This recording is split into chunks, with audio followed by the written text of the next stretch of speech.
In the lead-up to the upcoming NATO summit in Brussels, President Donald Trump has reportedly sent sharply worded letters to the leaders of several NATO allies, escalating his long-simmering feud with the military alliance.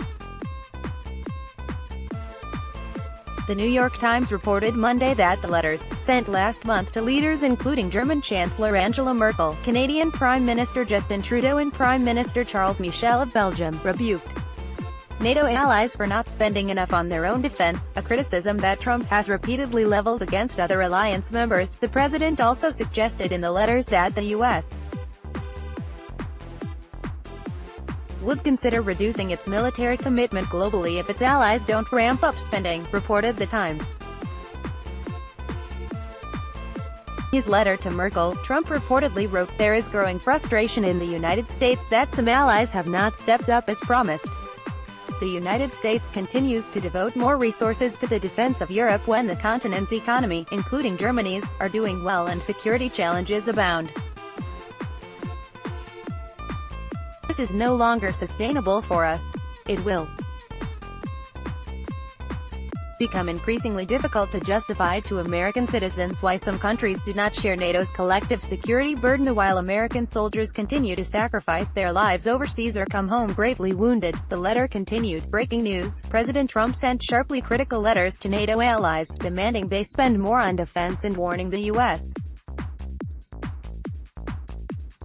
is losing patience. https://t.co/otopor. The New York Times, @NY Times, July 2, 2018. Trump's letters to the other NATO leaders reportedly echoed the language used in his note to Merkel. A diplomatic source who was briefed on the correspondence told CNN that Trump's letters were very tough in tone and had including warnings about the U.S.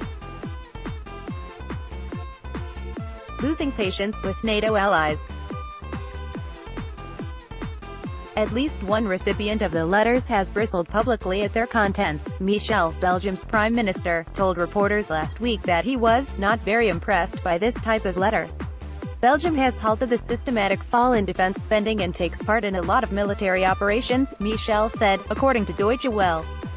Trump's letters were sent ahead of next week's NATO summit in Brussels. "It will be an interesting summit," the president reportedly said during last month's G7 meeting in Quebec of the upcoming meeting.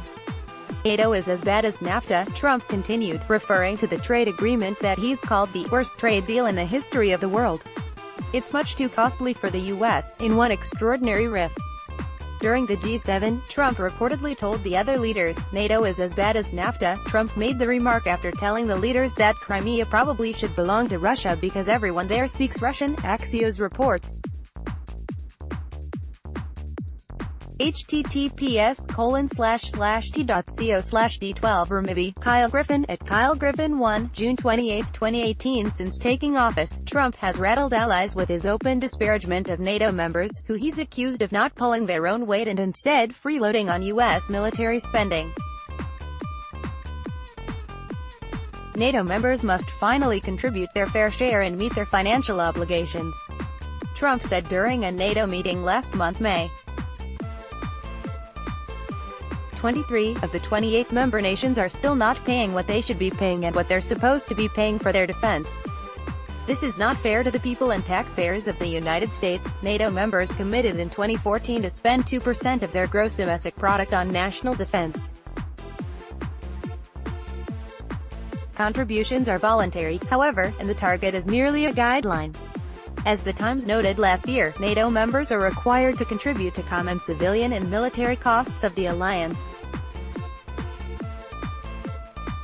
None of the NATO allies are in arrears on these contributions, The Times said at the time. A National Security Council spokesman told CNN this week that while Trump remains committed to NATO, the president has also been clear, "We expect our allies to shoulder their fair share of our common defense burden and to do more in areas that most affect them." Related. Trump blasts NATO allies, EU and Canadian PM after divisive G7 meeting. Trump and Putin to hold summit in Helsinki. Trump literally puts America first, shoves a world leader in the process. Download. Do you have information you want to share with HuffPost? Here's how.